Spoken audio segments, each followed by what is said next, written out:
La Catedral de la Inmaculada Concepción en la historia y su historia. Marco histórico de la parroquia del Sagrario de la Catedral de la Inmaculada Concepción de Córdoba, Veracruz. Vista panorámica del Cantón de Córdoba, hoy llamada la zona centro del estado o región de las altas montañas, donde se localiza la actual ciudad de Córdoba. Durante el siglo XVI y principios del XVII se diezmó la población indígena, por lo que fue necesaria la introducción de esclavos negros a América. La mayoría de los esclavos negros eran traídos en barcos desde las costas africanas. Desembarcados los esclavos, eran llevados al mercado. Después de ser vendidos, sus dueños los distribuían a diferentes haciendas de la Nueva España.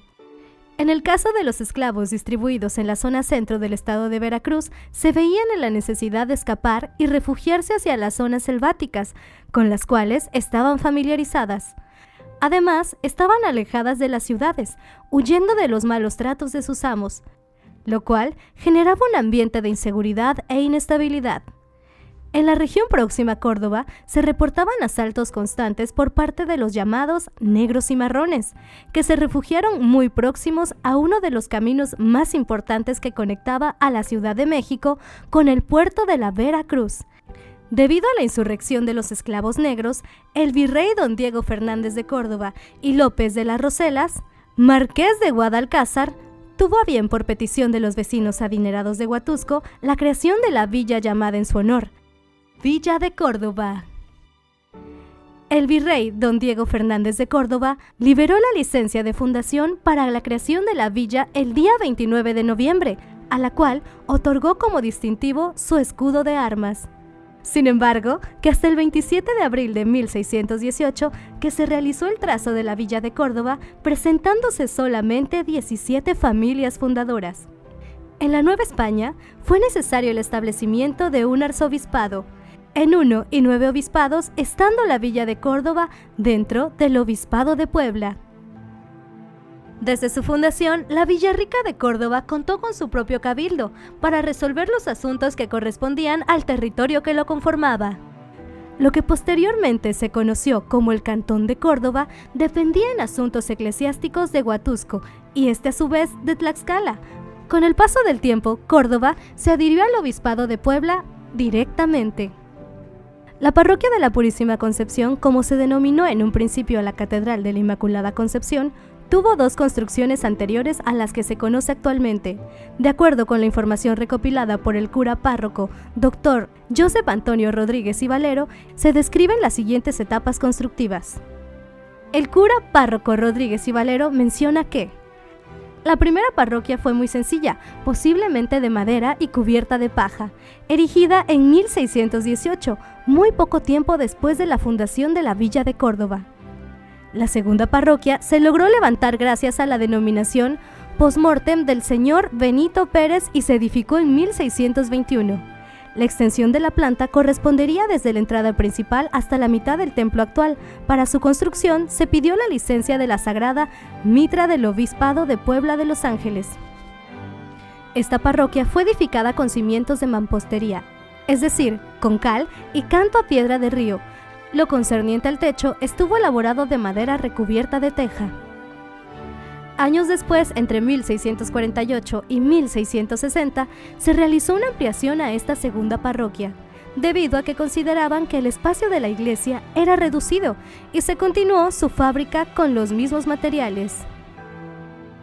La construcción de la tercera parroquia, que perdura hasta nuestros días, inició en el año de 1678, cuando estaba como párroco don Juan Arteaga de la Pava, y estando de visita el obispo de Puebla, el ilustrísimo señor don Manuel Fernández de la Santa Cruz y Sagún, se bendijo la primera piedra.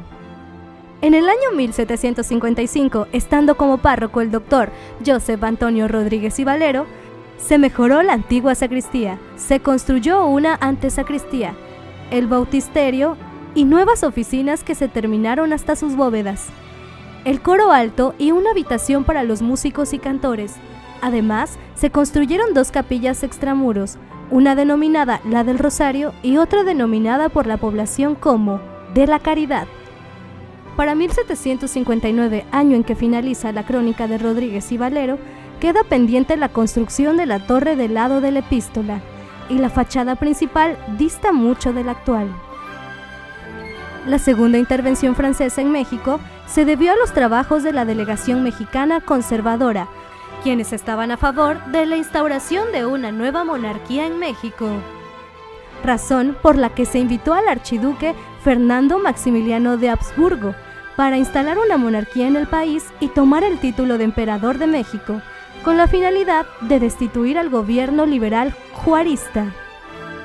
El día 12 de abril de 1862 se instaló en Córdoba el ejército francés. Durante su estancia se elaboró la litografía La Plaza de Córdoba, donde se aprecia nuestra iglesia catedral, en la que se logra observar que la barda atrial de la parroquia de la Purísima tiene una altura menor a 1 metro, consta de un acceso lateral y otro frontal, además de cadenas en lugar de la herrería actual. En el atrio se encontraban cipreses sembrados siguiendo la trayectoria de la barda atrial frontal, así como una cruz de fierro del lado del Evangelio. Mientras que en lo que respecta a la fachada principal, se puede identificar que la torre del lado del Evangelio tiene 4 vanos cuadrados, mientras que el balcón está elaborado en herrería y en mampostería como en la actualidad. Hacia el año 1864 ocurrió un terremoto el día 3 de octubre en la madrugada, el cual no ocasionó ninguna pérdida de consideración.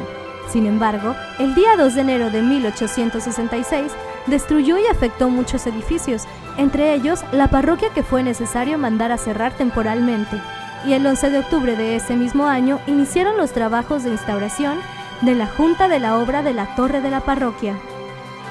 La última etapa de remodelación de la parroquia ocurre para finales del siglo XIX, siendo las más evidentes las producidas en la fachada principal, que se describen a continuación. En la litografía atribuida a finales del siglo XIX y principios del XX se logra observar la integración del reloj, la adhesión de un balcón, la modificación de los 3 vanos de la ventana y del pórtico. En lo que respecta a la torre del lado del Evangelio, presenta 3 vanos saeteros abocinados al exterior. En el primer cuerpo del campanario tiene un vano por cada lado en forma tribular, y aún falta el segundo cuerpo con su cúpula. Por otra parte, en el caso de la torre de al lado de la epístola, no se aprecian los cimientos. Con estas 3 imágenes se logran observar los cambios graduales realizados en la parroquia de la Inmaculada Concepción durante el siglo XIX.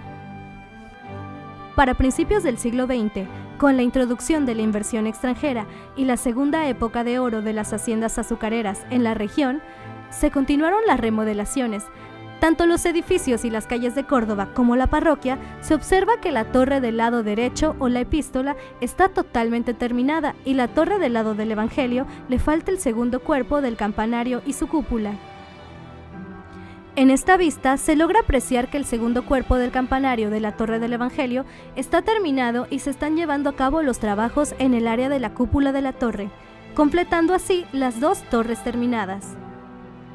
Los trabajos de remodelación de la barda atrial actual iniciaron el día 1 de marzo de 1902 y fueron costeados por don Manuel Abascal, lo cual consta en una placa conmemorativa que existe actualmente en la esquina de la barda atrial del lado de la Avenida 1.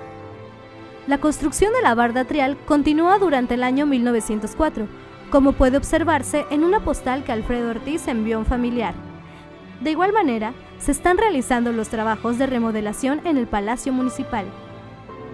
Hacia la primera década del siglo XX, se encuentra construida la barda atrial que perdura hasta la actualidad.